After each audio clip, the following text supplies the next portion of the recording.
Welcome back to the Impact 1 Million podcast, From Success to Significance. I'm your host, Shar Moore. Today you're going to meet Dr. Belynder Walia, an award-winning psychotherapist whose exceptional skills and extensive experience have transformed the lives of countless people worldwide. Belynder is a world-class expert in her field, specializing in providing swift and effective solutions to help people overcome their current problems and live their best lives. With a passion for enabling people to learn, heal, and grow from their pain, Belynder has helped clients ranging from stay-at-home carers to experts and even celebrities in the public eye. Belynder's work has been widely recognized, with features in top-tier publications including Forbes, Cosmopolitan, Harper's Bazaar, The Moment, Planet Mindful, and Thrive Global. She was also featured on the front cover of Passion Vista as one of the women to look up to in 2022. Belynder, welcome to our show. Thank you ever so much. And what a beautiful introduction. Can I say it's an absolute true honor to join you today on your podcast. Thank you so much for inviting me. And before we begin, I must praise you for all that you have done, overcoming your challenges and setting a positive example to us all by making us believe in ourselves that dreams can come true. You are truly an inspiration, Shar, to millions globally. So thank you. I am privileged. Oh, that's so sweet. How am I supposed to follow that now? Thank you so much. Belynder, please share the important work that you're doing at Serene Lifestyles for those that haven't heard about you. So I am an online and on-set psychotherapist, and I just need to explain what an on-set psychotherapist is, because a lot of people say, what is that? So basically, I'm a mental and emotional health professional who works with individuals in the entertainment industry. It's great fun. So I get to meet actors, musicians, dancers to help them manage their professional and unique challenges that they have and help them overcome them. And so many have performance anxiety, self-doubt, confidence issues, and I help them maintain healthy relationships amidst the industry demands. And that's basically my job.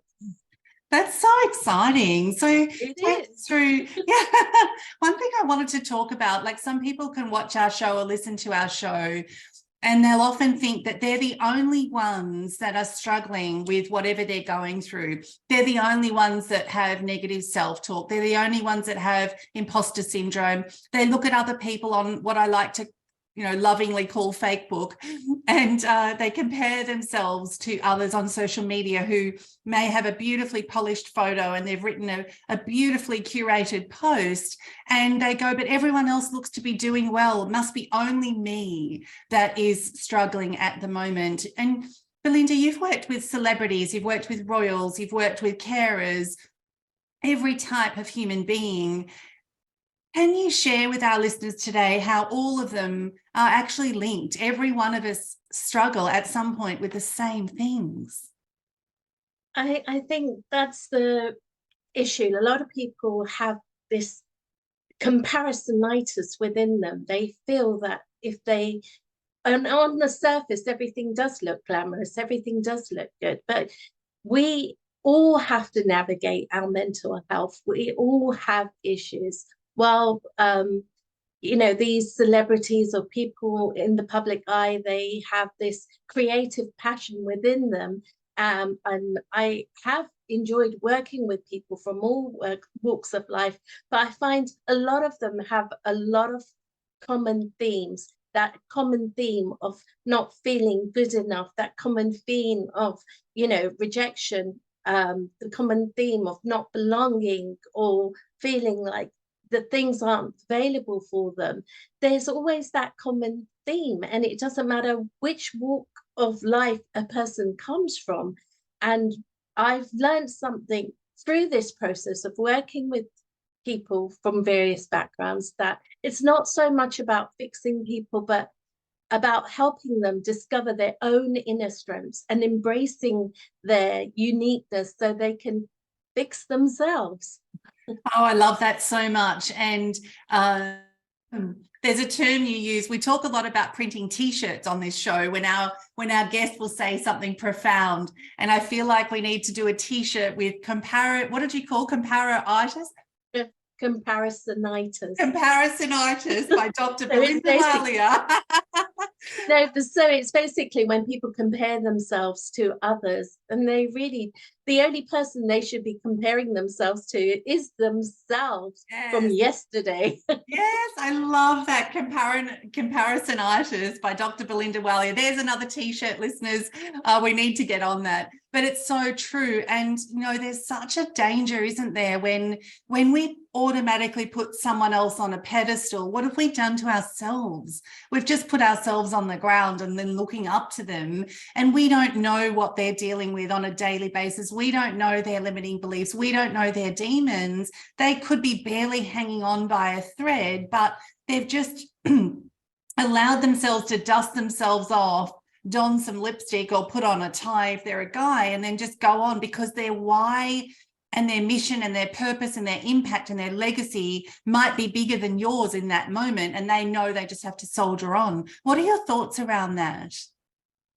So I think a lot of my thoughts around that comes from something internal within me. And it's like my inspiration to become a psychotherapist. I never thought I would be in the public eye or even have a number of followers or even be having this interview right now. But everyone's journey begins from somewhere, and it usually begins from when we've started from some adverse event that's happened to us in the past. And some people have had to face more adversities than triumphs in life. And I've had my fair share of setbacks, and from experiencing so many things from my past, I think a lot of what I inspire to be and do is coming from those past lessons and my story. Everyone has a story, everybody has those challenges.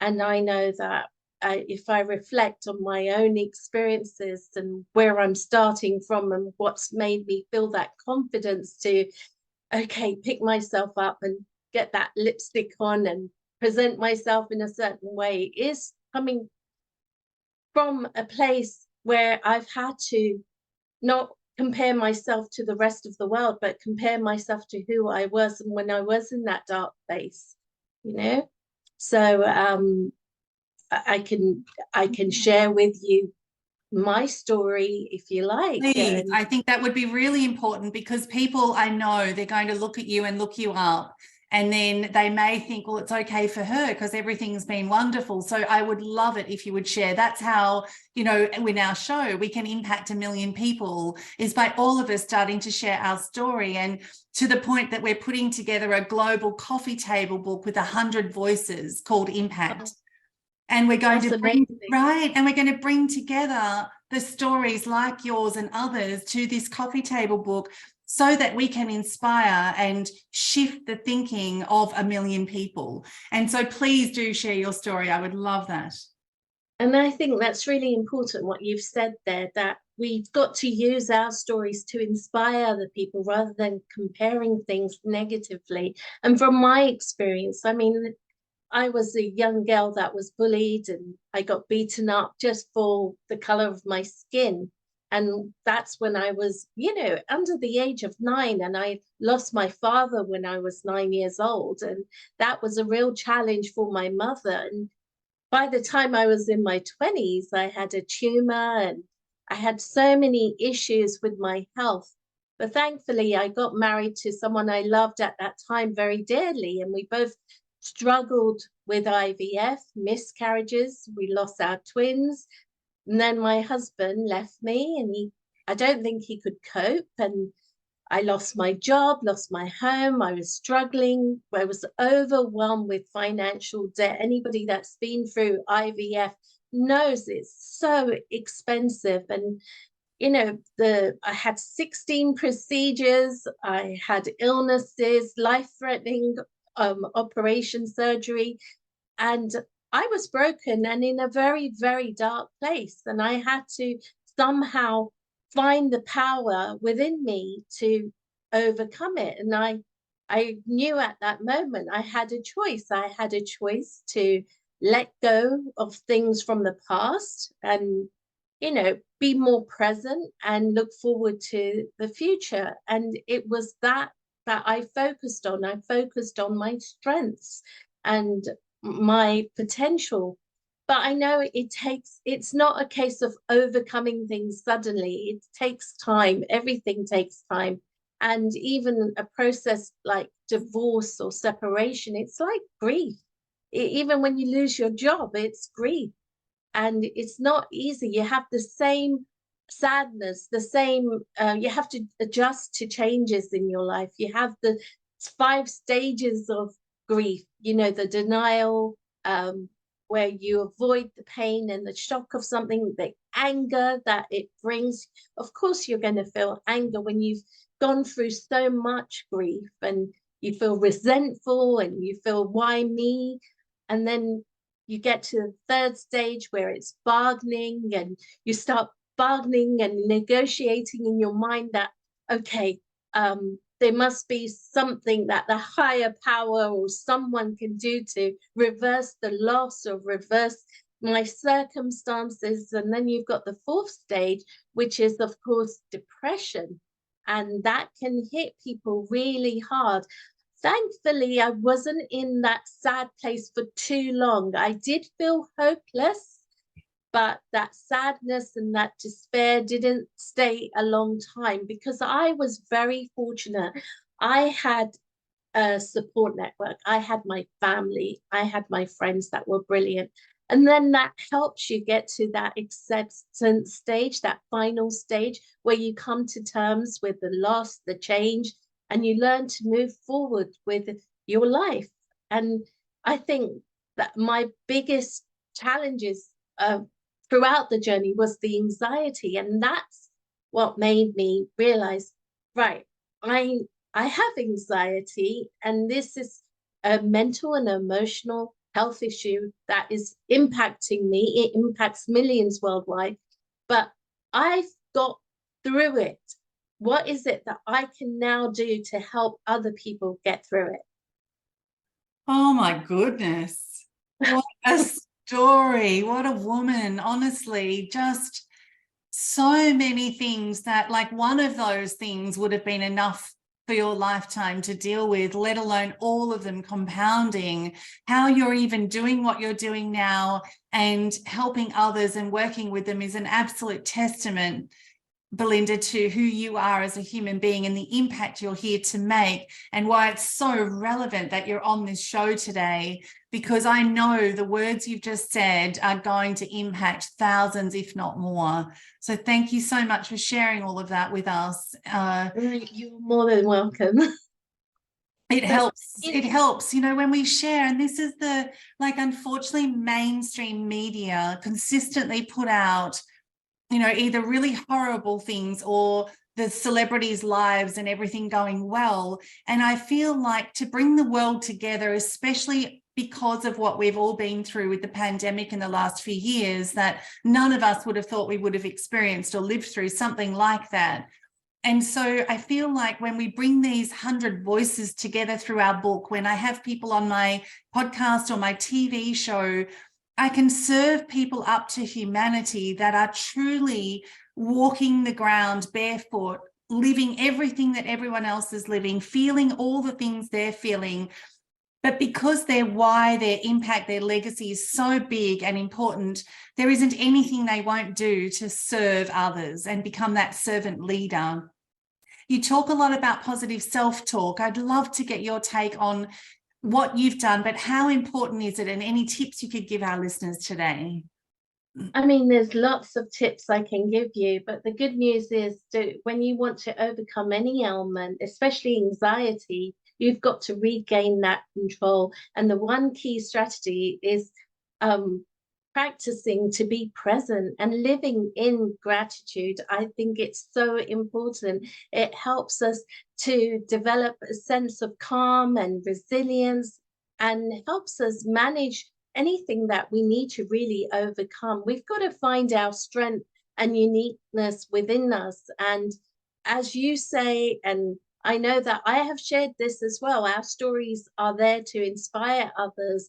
And I know that reading, I read a lot during the process. I read Louise Hay's You Can Heal Your Life. I don't know if you're familiar with it, but it made me come to a conclusion very quickly that no one is going to fix me but me. We have to find our inner strength, our inner power, and fight those villains that possess our mind and look for the superhero within.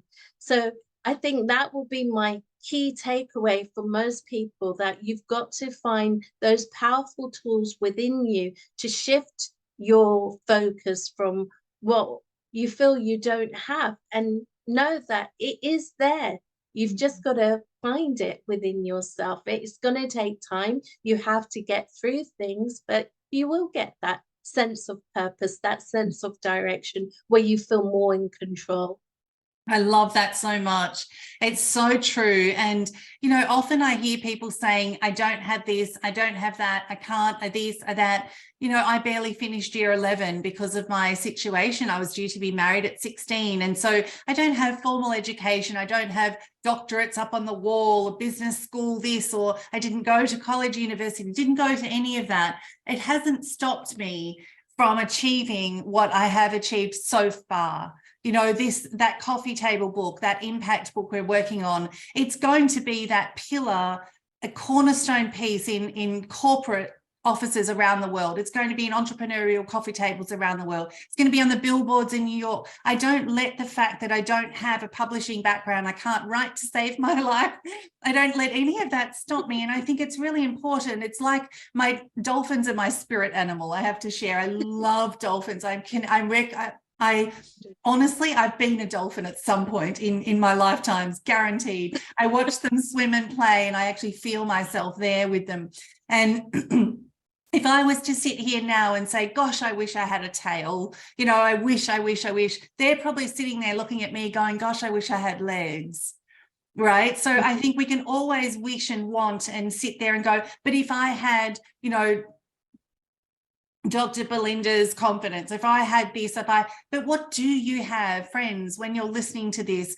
Please get a note paper out and a pen.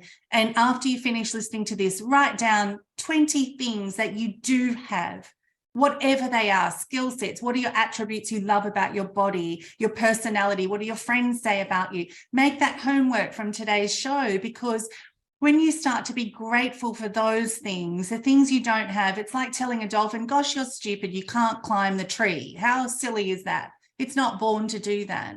So when we actually sit in our strengths, what are your thoughts around this whole topic, Belynder? I think you're absolutely right. I mean, we should challenge ourselves and ask ourselves different questions. And, you know, if we are feeling anxious, for example, overstressed or overworked, or feeling like we're not good enough, or things aren't working out for us, it's that thought process that you've got to really challenge yourself and say, is that really true?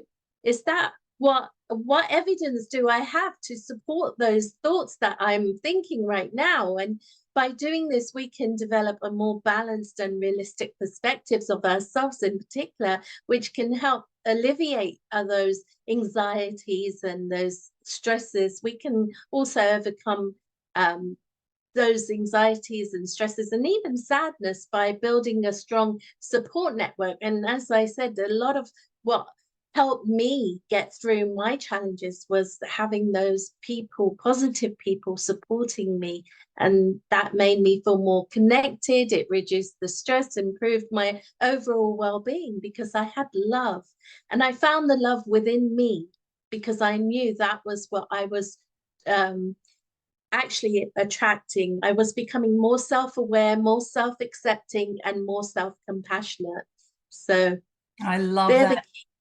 That's brilliant. And love and community. So that's one of the questions I wanted to chat with you about today is we talk a lot about collaboration, co-creation and community. And, you know, the 100 voices we're bringing together, global, men, women, different Indigenous, different religions, different, you know, countries.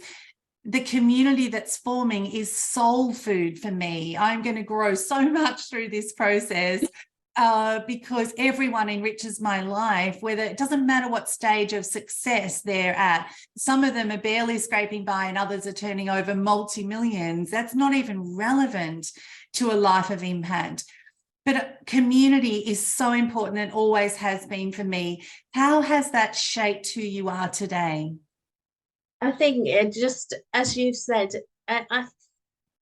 it's just been phenomenal. It's embracing our own individuality first, though. I think we've got to celebrate our individuality and our differences. We all have our own unique qualities and talents, which make us who we are. And instead of going back to what we started our conversation about, instead of comparing ourselves to others, we should focus on our strengths, potential, and our purposes, and then bring them together.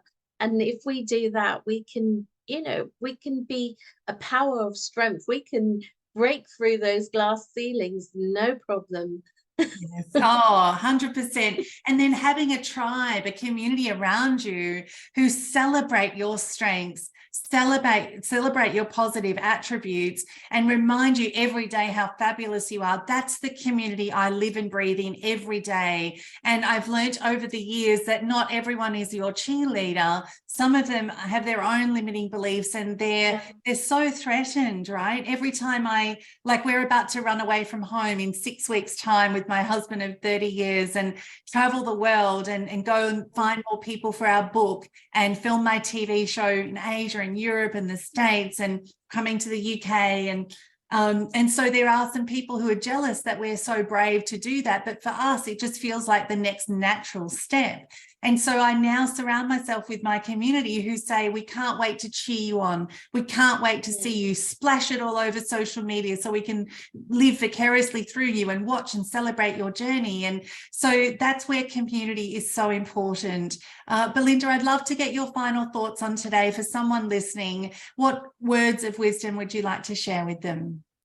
I would say find your inner strength and resilience to be successful, because I think that's really important, and develop that positive mindset. Connect with people like Shar, for sure. And, you know, connect with people that are like-minded, those people that lift you, and become the best version of you. Know who that is by having that self-care, self-acceptance, and self-love. And know that you can achieve and fulfill anything. It doesn't matter where you're coming from, what your background story is. Life is a journey, not a destination. So it's important to enjoy the present moment and appreciate what you have, rather than constantly striving for something that you think you should have in the future. Make things happen now.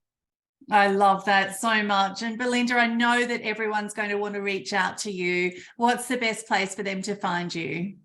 Well, you can find me on all social media platforms, and my website, which is www.serenelifestyles.com. I love that. And we'll share that in the show notes. Belynder, thank you from my bottom of my heart for joining us and being so open today. Thank you. It's been a pleasure.